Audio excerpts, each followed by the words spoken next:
the director of New Mexico Interfaith Power and Light.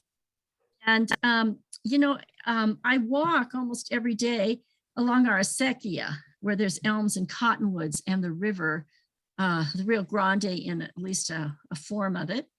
And so I try to listen to what they're saying to me.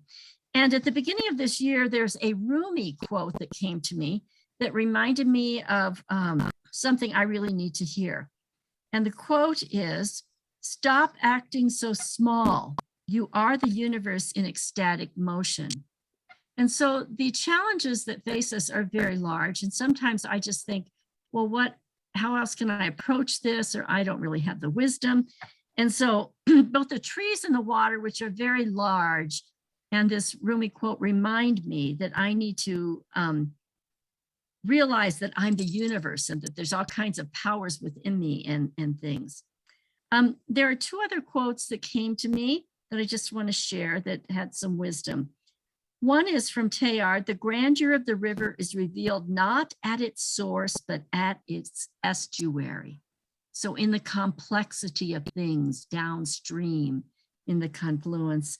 And then the final is just a message of love that comes to me every time I walk. And that is from Teilhard as well. "Love is the most,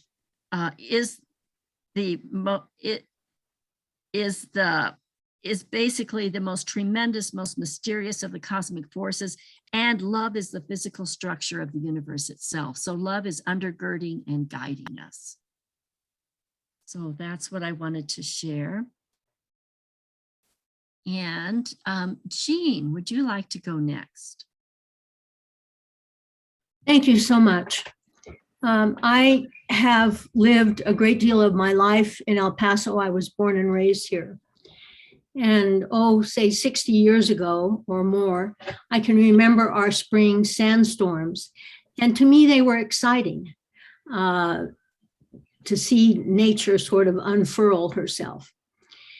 But the sandstorms, the windstorms that I'm experiencing now, all these years later, are very different.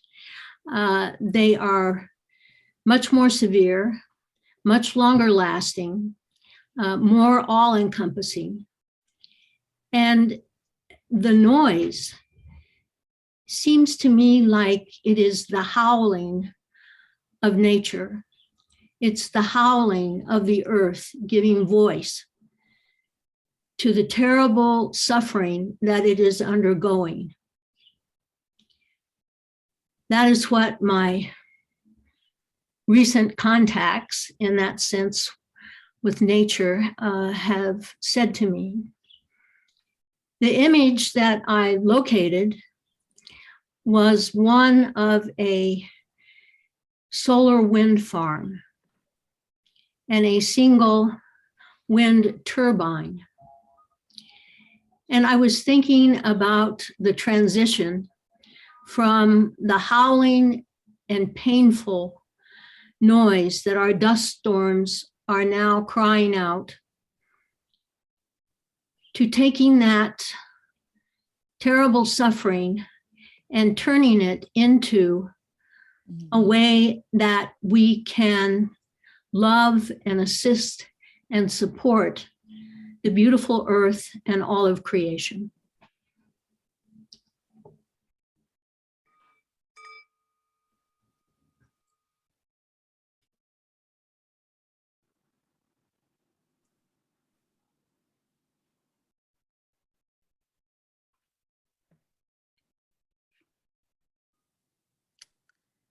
Michael?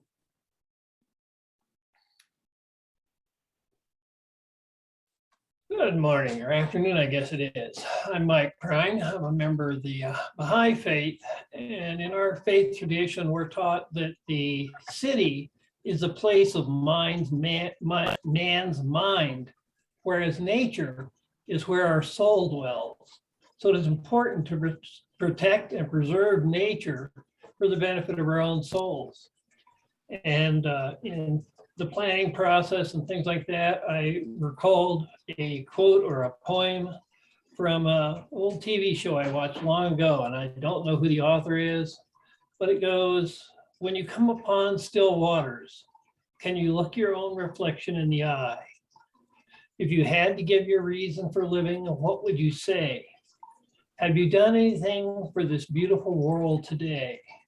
Or are you like a weed growing on the side of the hill, using up the sun and the rain shine until the wind blows you away, when you'll be replaced by something of value? What have you got to say? And I've always enjoyed nature and hiking. I haven't done it as much as I'd like to recently. I've been tied up doing other things in the city. So hopefully as the weather improves, I'll get some more time to go out and continue my hiking.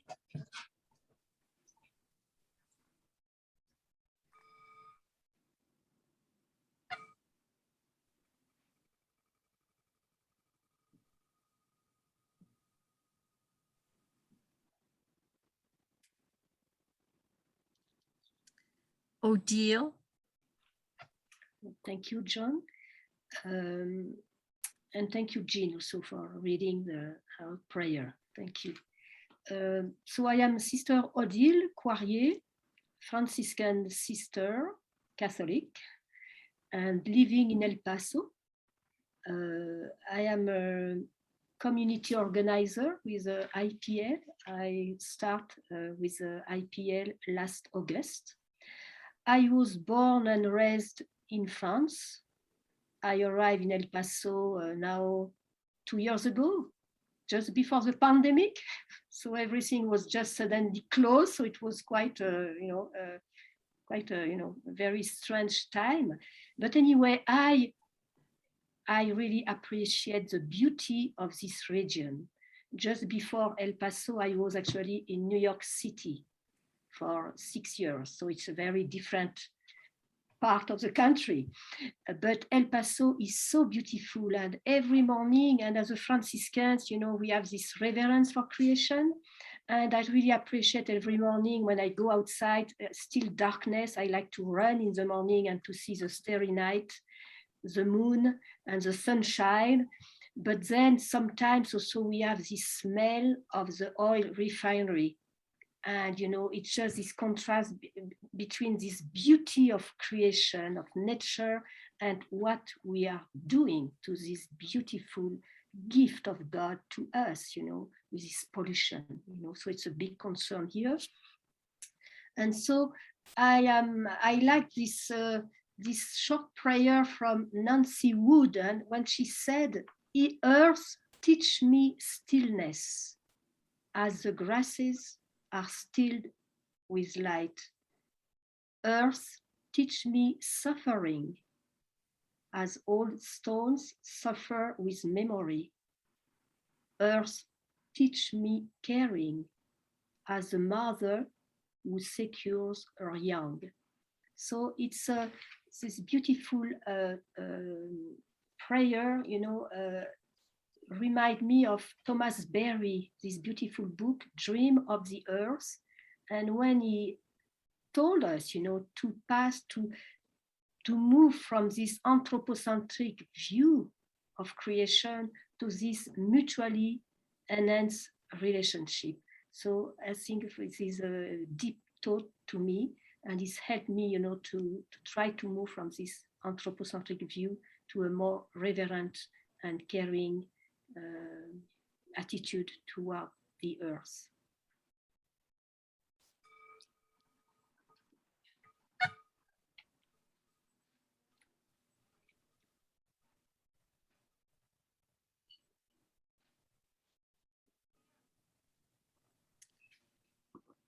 Pat.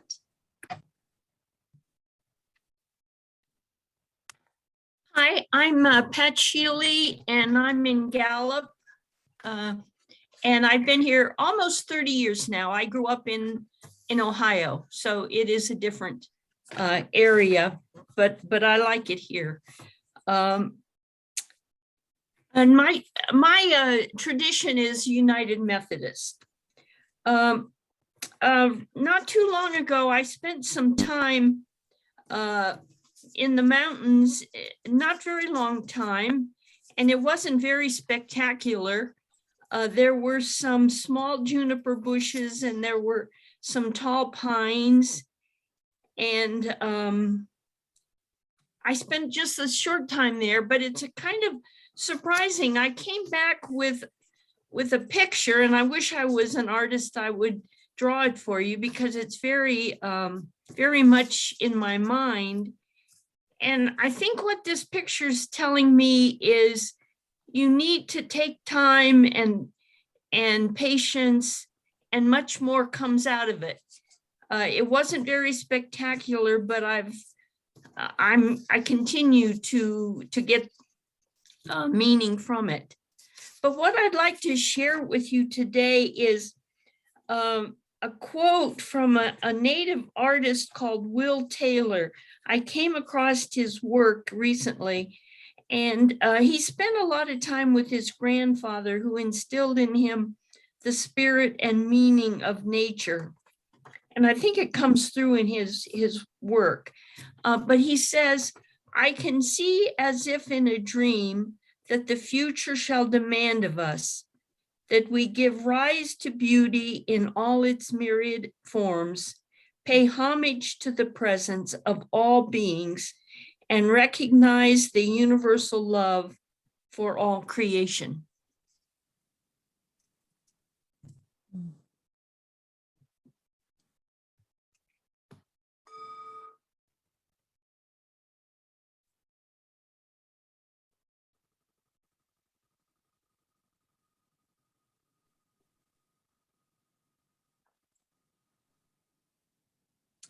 Chabella?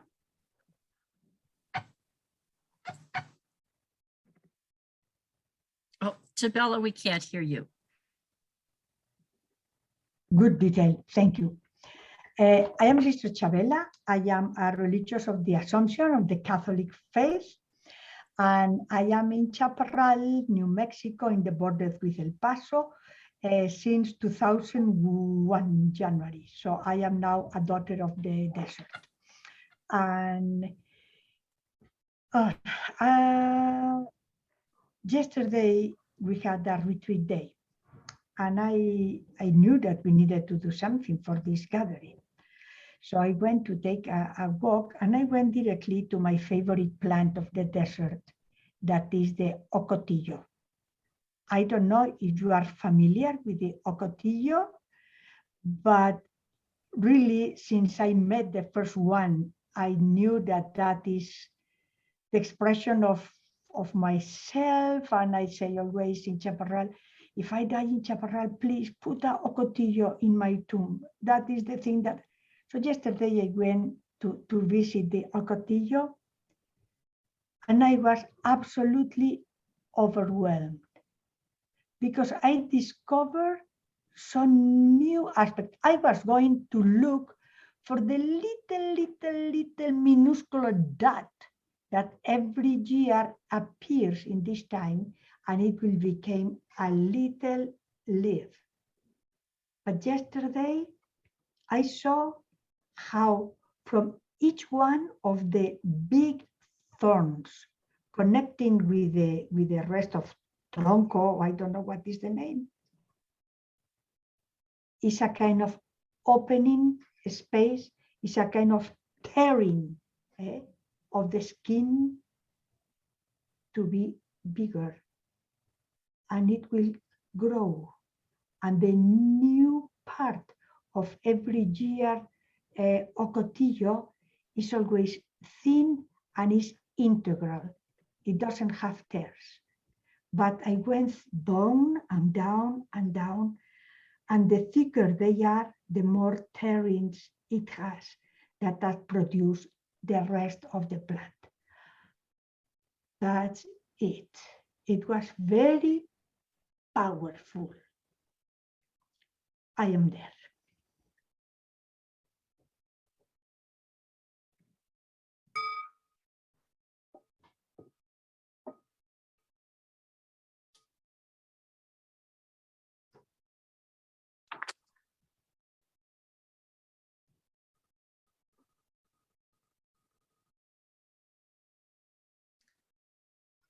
Anne and Terry?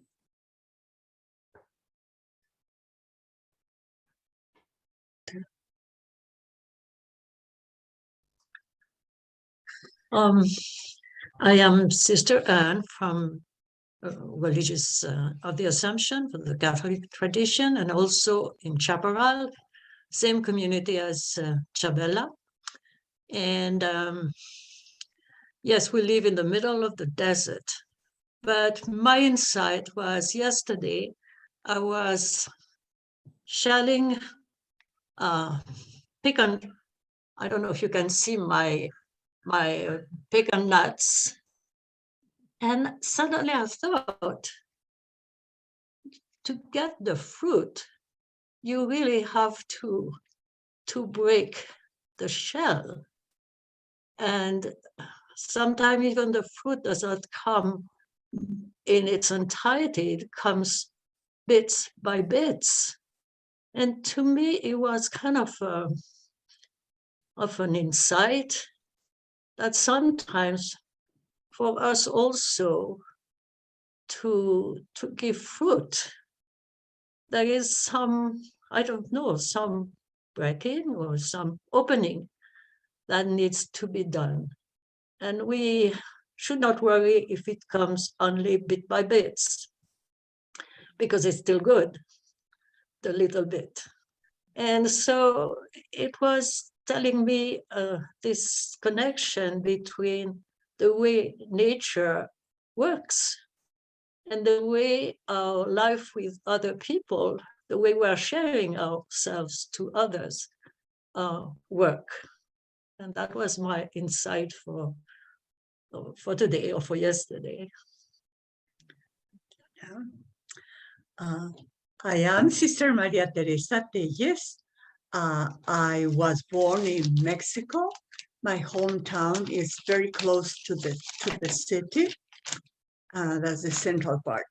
And the symbol I am bringing, it's we have this at home, and that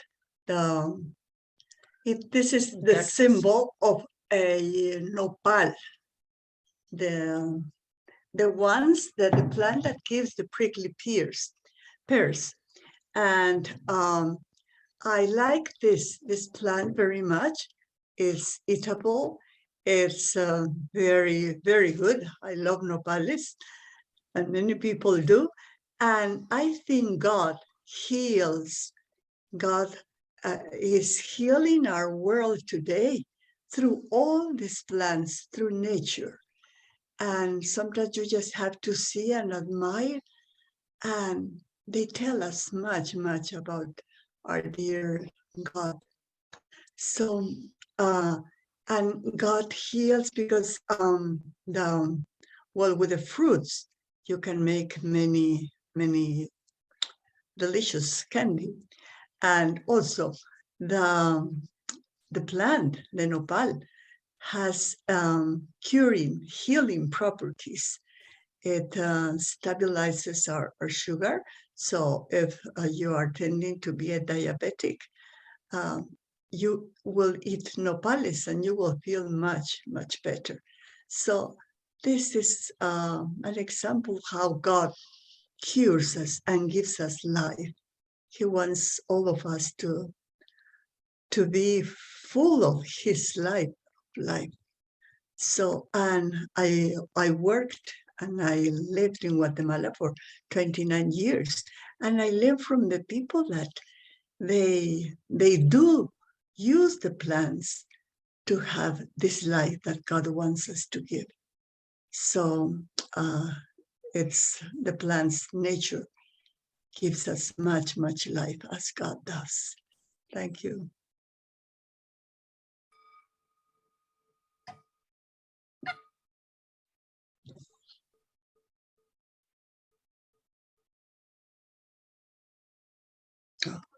Sorry, I didn't say that I am a religious of the Assumption, like Chabela and Anne, and I have been here like almost 20 years in Chaparral. I'm very happy here. Thank you. Thank you. Lil?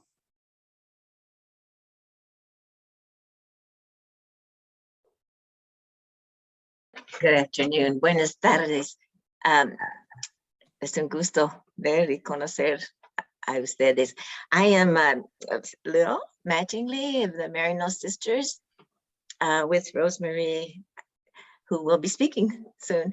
And I am actually pretty new to the group, but I have come to live in El Paso for 6 years now, after living in Bolivia as a Marianne sister for 25, and other adventures in my life. But I am just really thrilled to hear everyone's testimony.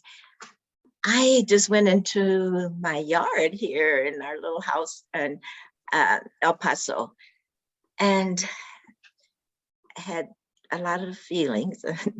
One of the questions is about feelings, no, in nature. So it was joy and sadness. To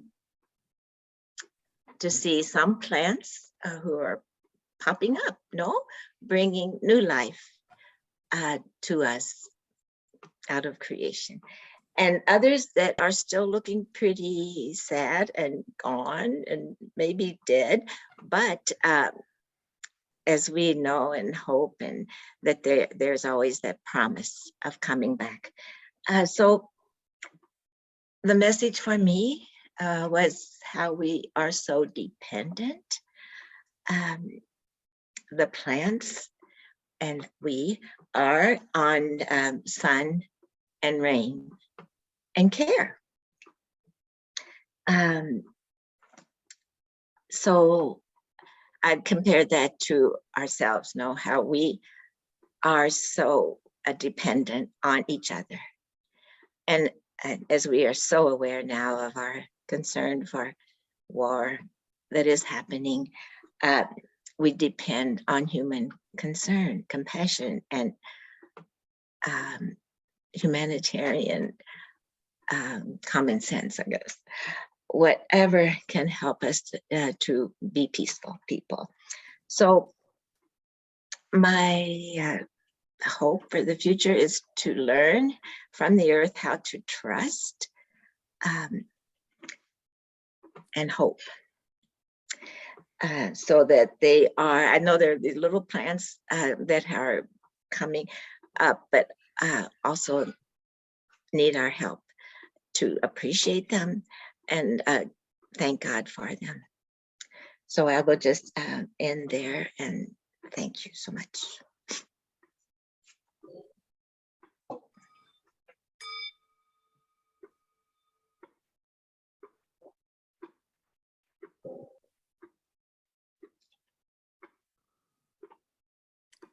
Emma? Hi, I'm Emma O'Sullivan. I'm here in Albuquerque, Roman Catholic. We're quarantining right now. My oldest son has COVID, so I haven't been able to go walking around the neighborhood, but I have been out in the backyard with the boys. He's fine. He's mostly stir crazy, I think, is his main symptom at this point. But anyway, I've also been reading this book that I'm sure probably most of you have read. I'm reading it for the first time. It's called Braiding Sweetgrass. Yeah. Anyway, in this season of my life, I'm a new homeowner. I'm like growing a new garden. I'm like waist deep in the mom of small kids life right now. And anyway, I just wanted to offer this as a reflection of kind of where my head and heart are at with regard to this kind of work, which I'm just going to go ahead and read. I think I've got time. People often ask me one thing I would recommend to restore relationship between land and people. My answer is almost always plant a garden. It's good for the health of the earth, and it's good for the health of the people. A garden is a nursery for nurturing connection, for soil, the soil for cultivation of practical reverence. And its power goes far beyond the garden gate. Once you develop a relationship with a little patch of earth, it becomes a seed itself. Something essential happens in a vegetable garden.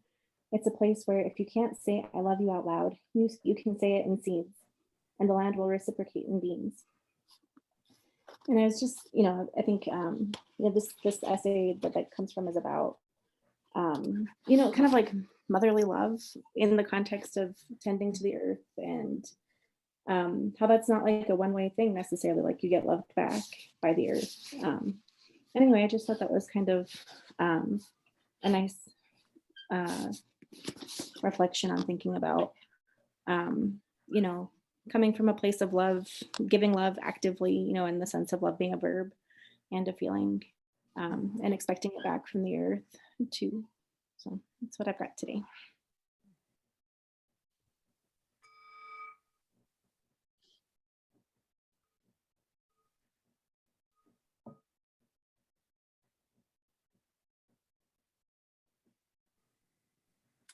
Judy? Hello all, I'm so happy to be here with all of you. My name is Judy Smith, and I'm a member of Congregation Albert, which is a Jewish congregation here in Albuquerque. I represent the congregation and our congregation green team on the board of Interfaith Power and Light, where I get a lot of strength like today. And when I received the note from Joan about reflecting today, I began thinking about, it was a day that I had a lot of fears and anxiety. There were some threats that made me feel uncomfortable going to my synagogue to pray. It was limited because of virus and the anxiety. I don't want to give it to my grandchildren. And there was threats coming across the airways. And then feeling also cut off for some special places I love to visit in the mountains in Colorado, where when I was younger, I always felt that I needed a place to find God. I had a tree in my backyard. I had summer camp in the mountains, and that became part of my thinking. And when I couldn't get to the mountains or to the synagogue, I kind of relapsed back into some old thinking about I have to be there. How will this work out? And then I remembered a song and a story, the story of Abraham, who always left his tent doors open. The flaps are open because you never know when God will walk through. And then based on that, I believe it's based on that, a song that our rabbi wrote many years ago, Rabbi Black, called Let God In. And I thought I'd just read 2 short verses from that song, because when I read it and remembered it, it brought me great comfort and peace. There's a hole in the sky growing bigger every day, and it looks like an eye gazing sadly down our way. I try to ignore it, but it just won't go away. Tears falling down like the acid rain. And I'll skip to the last verse just for time's sake. You can't find God in the classroom or a book that you take from a shelf. You can't always find God on a mountaintop. You can only find God in yourself. There's nowhere to look and no place to find if your final destination is your peace of mind. It's not a matter of place, it's time.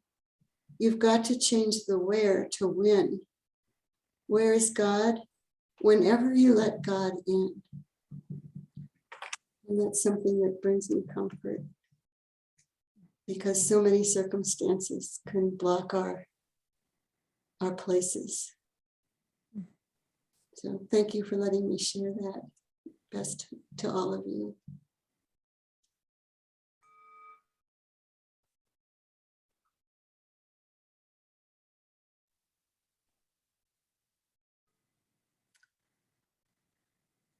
Rosemary?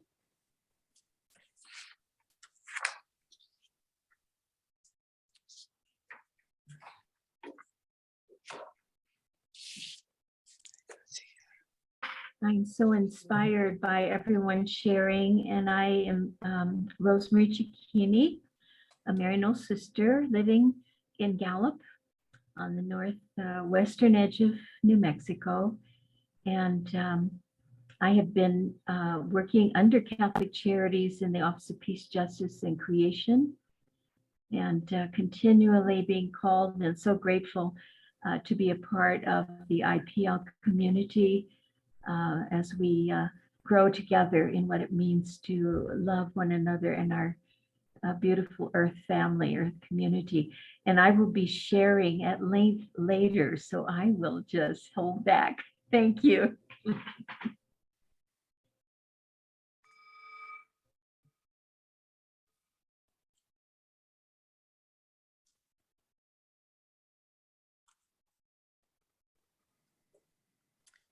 Marlene?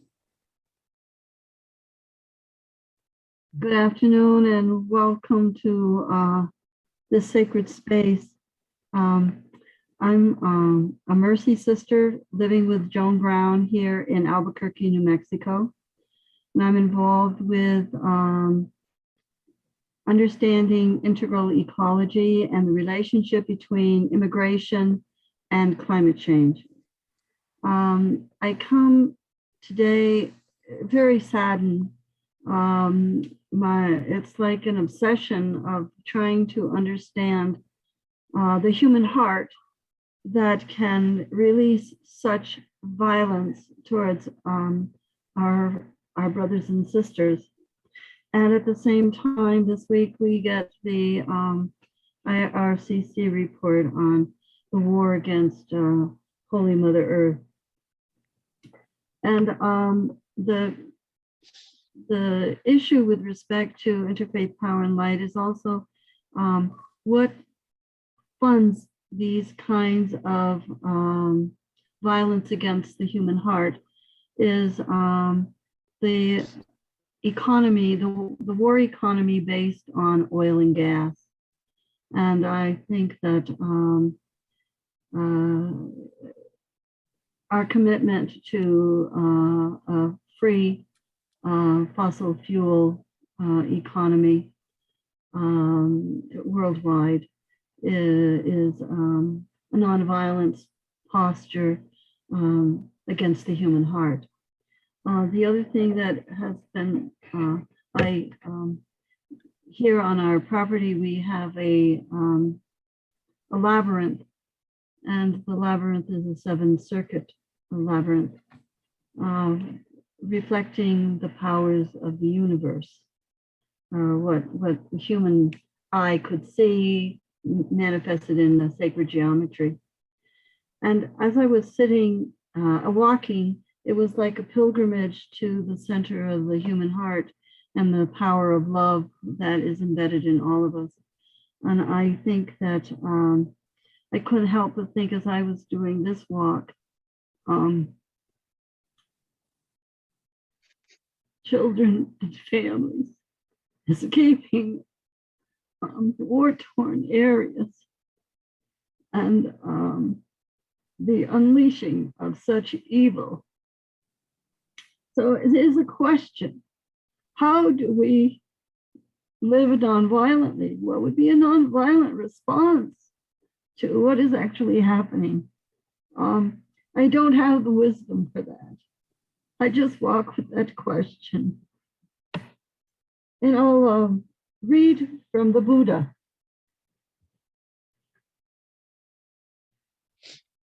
May every creature abound in well-being and peace. May every living being, weak or strong, the long and the small, the short and the medium-sized, the mean and the great, may every living being, seen or unseen, those dwelling far off, those nearby, those already born, those waiting to be born, may all attain inward peace. Let no one deceive another. Let no one despise another in any situation. Let no one, from antipathy or hatred, wish evil to anyone at all. Just as a mother, with her own life, protects her children from hurt, so within yourself, foster a limitless concern for every living creature. Display a heart of boundless love for all the world, in all its height and depth and broad extent. Love unrestrained, without hate or enmity. Then, as you stand or walk, sit or lie, until overcome by drowsiness, devote your mind entirely to this. It is known as living here, life divine. And life divine is the magnanimity of the heart.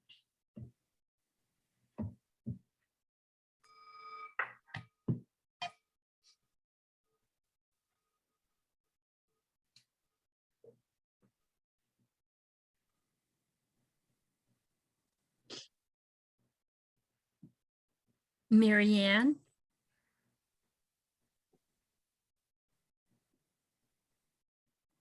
Hello, I'm Marianne. I'm a Catholic Assumption sister together with Chabela and Tere and Anne here in Chaparral, New Mexico.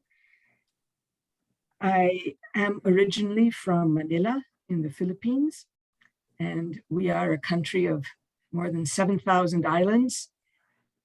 I was missioned to the United States in 1996, and I spent the last 25 years in Massachusetts. So the desert is new to me. I arrived a month ago, and I'm used to seeing water and greenery and flying fish. And so I am getting used to seeing sand and cactus and coming to know a different kind of beauty and a different kind of manifestation of God in this environment. And yesterday, when we were on retreat, praying with the scripture passage from today's gospel, that the Spirit led Jesus into the desert. And I said to myself, the Spirit has led me here too. And I walk every day around here, and I try to talk to the cactus, and I try to talk to the plants, and I try to befriend, not only befriend, but try to enter into the secret mystery that the desert holds, because it's also new to me. And what I felt yesterday was, this is a place of the divine, for the divine. And there are so many secrets to unlock here that I need to be patient as it teaches me about the particular gift that this place holds. And I began working with the sisters volunteering at the Casa del Refugiado. And many of the people there have crossed the desert in many painful and difficult situations. And I was attracted by a particular plant that is in abundance here. And I've come to know that it's called the walking stick cactus. And I just want to keep walking with the people into the desert with the Lord and receive from the desert what it needs to teach us, what it needs to teach me, and discover the divine in a new way here, away from the oceans and the mountains and trees.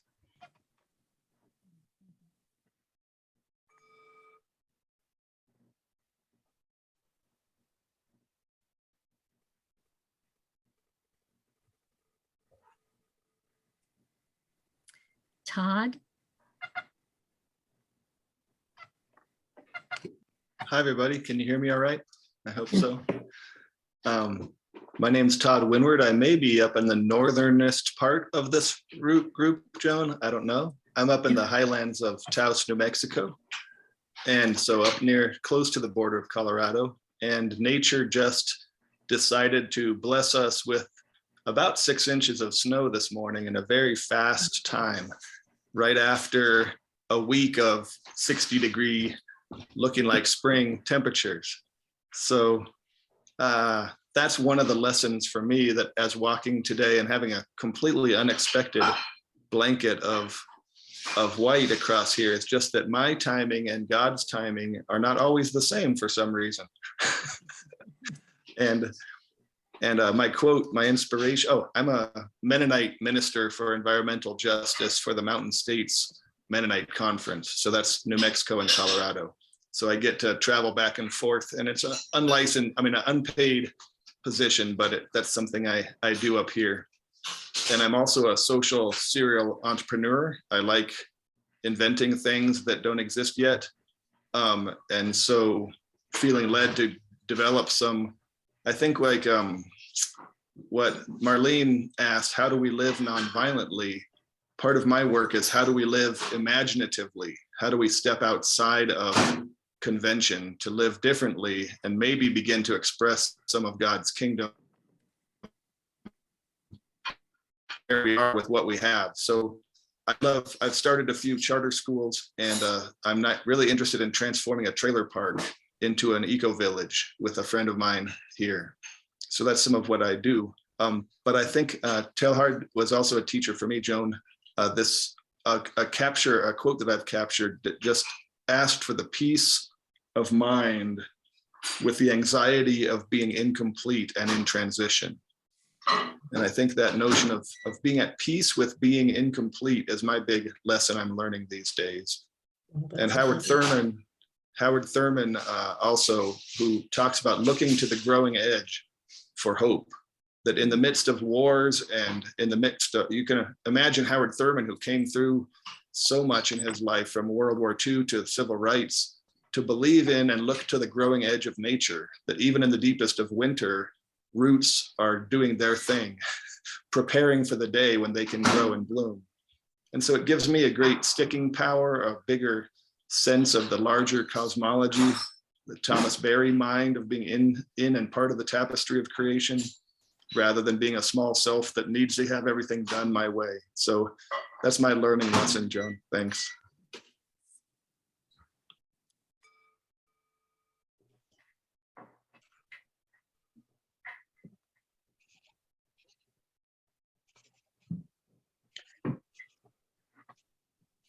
Carlos?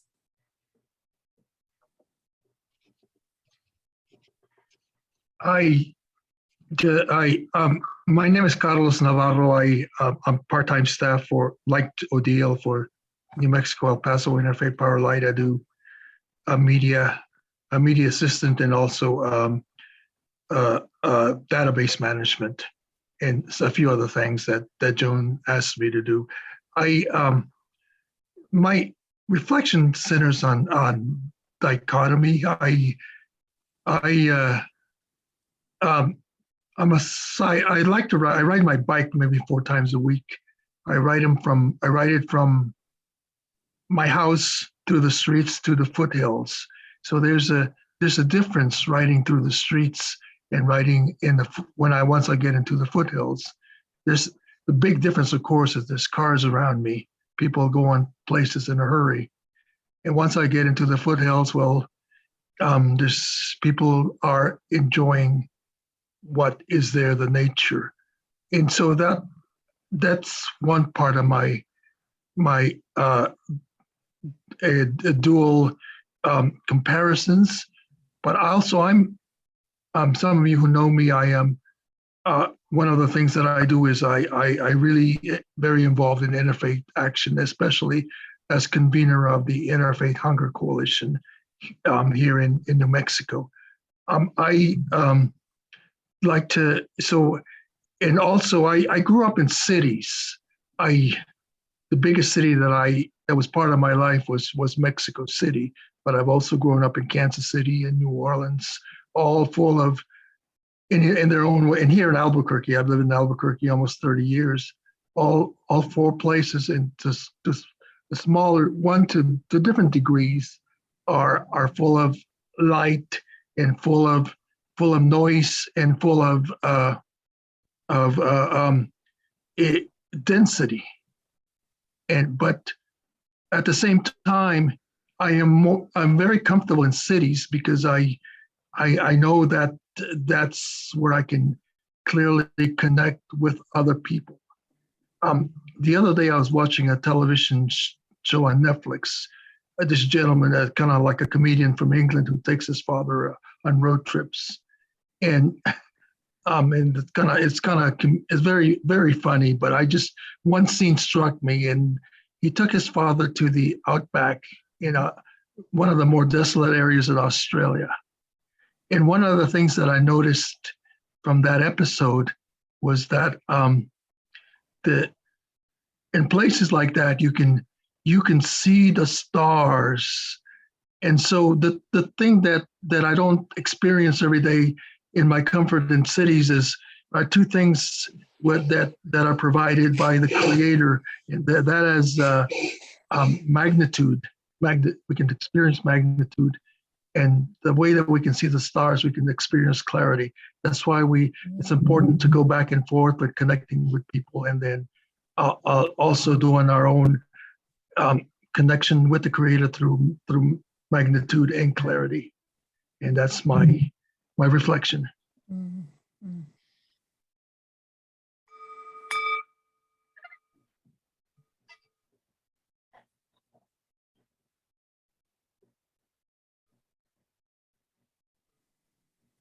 Carmen?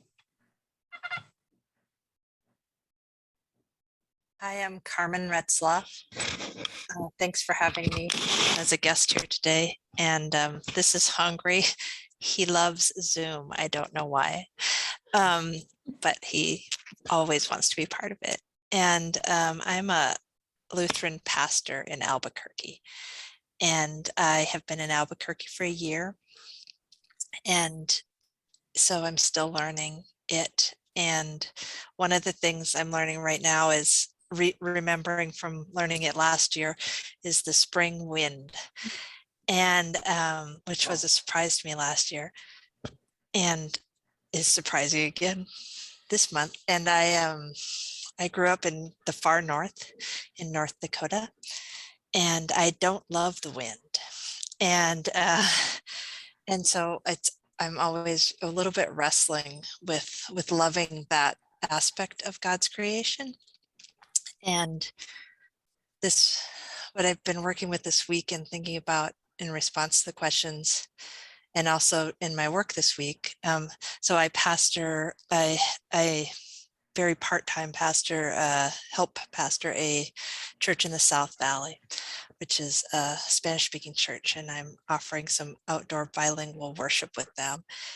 And I'm part of a group that is committed to worshiping outside, something about praying and connecting that way. So I appreciate this deepening together that we're doing here today. And one of the and the thing that the reading I was working on with my community this morning was from Job. And so I'll read that. I'll read a piece of that. It's when God answers Job out of the whirlwind. And have you comprehended the expanse of the earth? God asks. And from chapter 38, that in the long, beautiful hymn of creation that God responds with is, who has the wisdom to number the clouds, or who can tilt the water skins of the heavens when the dust runs into a mass and the clods cling together? Who provides for the raven its prey when its young ones cry to God and wander about for lack of food? And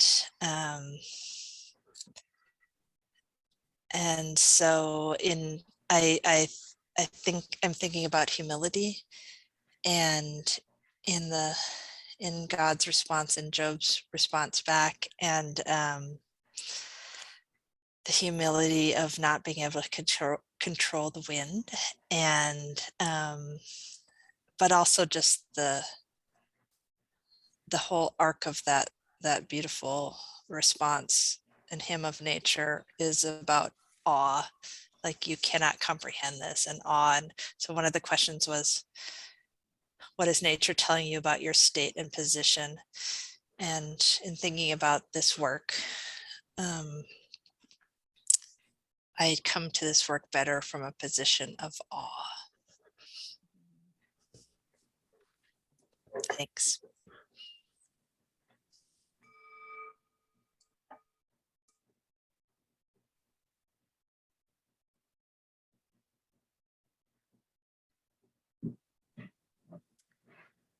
Ruth?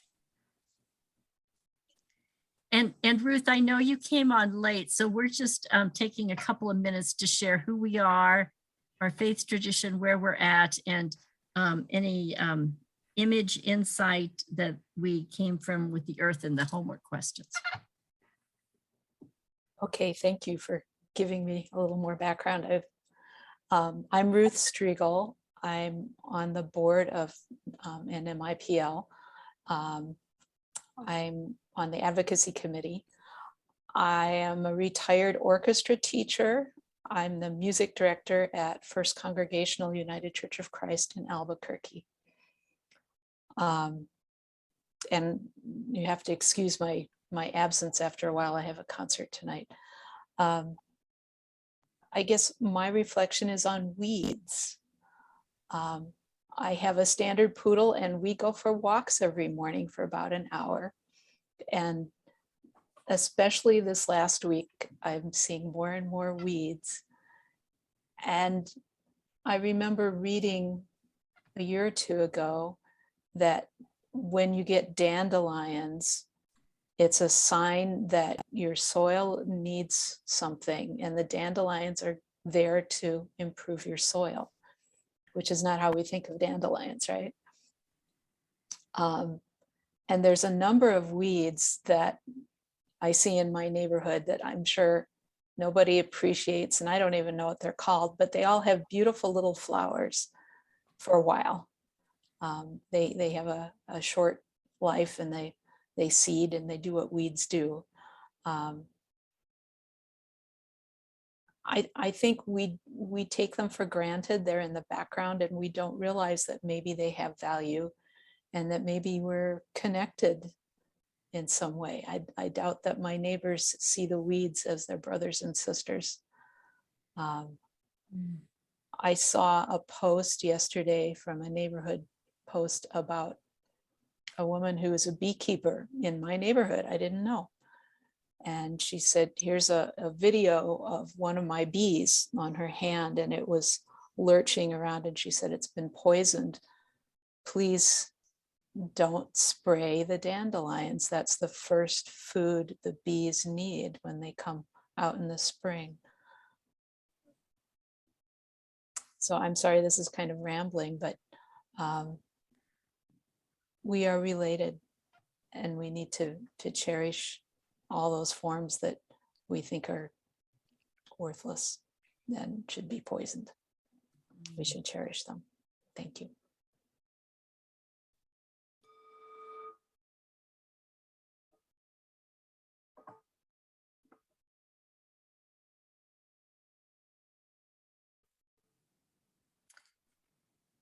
Anne? Thank you, everyone, for all this wonderful input and reflection and sharing. I'm Anne Mccartney. I'm also on the IPL board. I'm a meditator. I draw from several religious traditions in my spiritual path. I walked out behind our house in the juniper and the walking stick cholla, and the one pinon tree that's out back of where I live that's very stressed.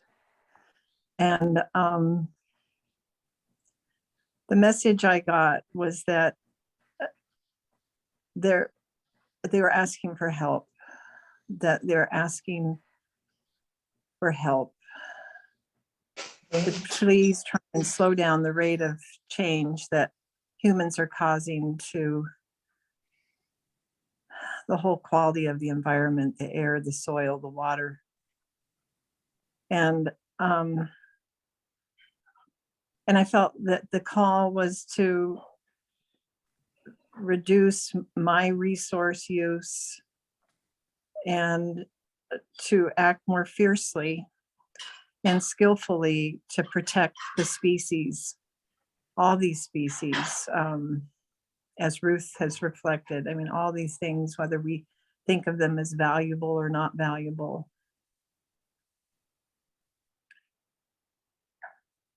And what came to me is a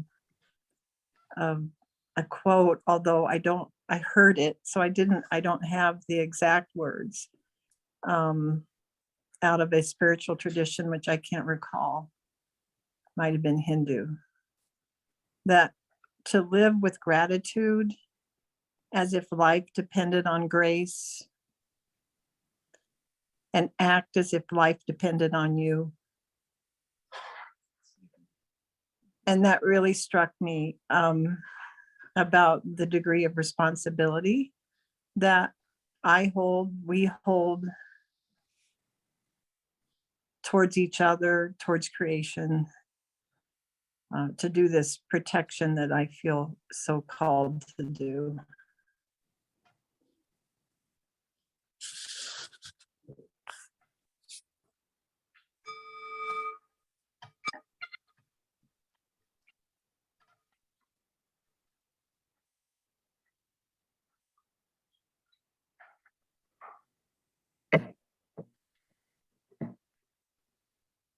And Sister Trang, I hope I pronounced your name correctly. You are last but not least. Yes, my name is Sister Trang. You pronounce my name very well, Trang. And you can call me Auntie. That's why it was a shortcut. So in case you feel not so confident to say it, you can say Auntie. Most of people around here call me Sister Auntie. And I also the community with Sister Chabala, Sister Marianne, Sister Anne, and Teresa. And that's it. I live in Chabala. It's more than 2 years and a half now. And I have couple symbols, but I want to show you something. I original from Vietnam. I want to show you something. Maybe you can see it. Did you see my plant? Yes. Mm-hmm. Did you see it? That is this plant I had in my childhood. I planted this a lot in my garden before. It's in front of my house before. It's plenty, and since I moved to the United States, I never seen it much. And one time I discovered my Vietnamese friend had it. And from Massachusetts, I visit them. When I left Massachusetts, I visit their home one. I saw it and I asked for branches. They said, okay, we give you one. I tried 3 times, it still died. And the last one I successfully have is when I live in Lansing before I moved here. So it had moved, it is the third place, it had moved with me. So I took 1 branch, actually, it not took the whole plant, but took 1 branch. I brought it here and I planted it and it multiplied. And the interesting of that plant, that is, you don't need to get the root, but you cut it. Did you see that? And it begins upside down. You put the top in water and upside down and then root it and it begins to grow the new one. So the interesting for me to see this plant, it teaches me a lot. That's it. Life, in order to have life, it's also upside down, for the new life. So it's really teach me a lot whenever I look at this. Maybe the sister in my community is so bothering because I plant it, I put in water, I move it around, I kept in my room, and when nobody, I put it out again in the window. But it teach me a lot because I try to plant it outside, and I keep looking at it to see it come back during winter, after winter or not. But I haven't seen the sign yet because it's a little bit too cool this time. It haven't come back. But the one I keep in the house, it keeps growing. And that's the first for me to reflect. And the plant, the nature also had kind of new life upside down, and it's movable. You have to move it in where it can be with you. If you say that everything, you are also part of the body. So that it teaches me in that sense. And the second symbol I have here is the ray. It's very beautiful ray, but you don't know it's why I have kept it in my hand now, in my room, in the corner of my room again. And this one is like last year, the storm, we had the shake and the storm, and the shake collapsed. And after it collapsed, a lot of things broken. And this one also broken. It's broken on the top. luckily, that's it. It's not broke in pieces. It's just broke only the pieces. So I pick up that and I try to make it back. So it's back with me. And I said, when life also something broken, it can be healed and it can be fixed. And then I have it. And I recently moved to another room around my community here. And by accident, I'm very careful. I know I dropped one already. I'm just careful. And I read it fell. I moved something and it fell. It dropped the second time. So I said, oh, this time, but it's only a little bit cannot be put back, but the rest can be. So it's the second time far away, you don't see the brokenness of that. So this also teach me that is someone had a beautiful way of making it beautiful. It gives flower. I love flowers, so it gives flower beautiful. Yes. And it's broken, but it still can. The second time it's broken, it still can fix. And far away, you don't see the brokenness. But for me, I see it very clearly, and I know where it's really broken in this part of the veil. And that's it. When I look at this, it's high. I just said to myself that it teaches me lie also brokenness. And sometimes it may blow away, but sometimes it may death, but sometimes it can give life again if someone care for it and fit it. And the last symbol, I had it crazy, I had symbol, right? I don't have poetry. I like poetry, but I also make in Vietnamese, so I cannot translate. I had this little ball, it's like glove. So it's very beautiful. It's Thai, I just hold it because this one is very small, it fits in my hand. And I think the world, the land we live in our hands. And each of us need to take care of that. And I bark of that. I move everywhere. I can see a little bit of this, a little bit of that. Even some place I haven't been yet, but I can see it. And I live in that. And every plant, every ritual, everybody live in there. And I think about Ukraine right now. That is I saw on the TV early this morning, or just on the news on my little phone. I see how the children sleep.